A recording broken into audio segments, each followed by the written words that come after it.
તો ગીર સોમનાથના ગીર ગઢડાના જમશીર ધોધ નજીક દબાણો હટાવાયા છે। કલેક્ટરના આદેશથી તંત્રએ કામગીરી કરી છે। જમશીર ધોધ નજીક રસ્તા પર વર્ષો જૂના દબાણો છે, તેના પર બુલડોઝર ફેરવાયું છે। ધોધને પ્રવાસન ક્ષેત્રે વિકસાવવાના હેતુથી આ દબાણ હટાવાયું છે।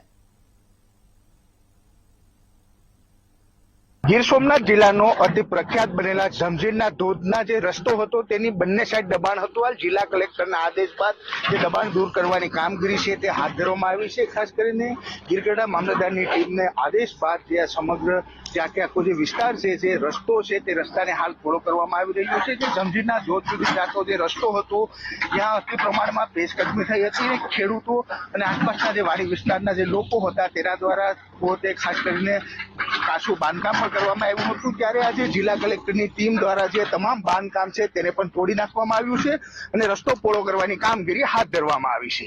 Rohitsinh Barad, VTV news, Gir Somnath.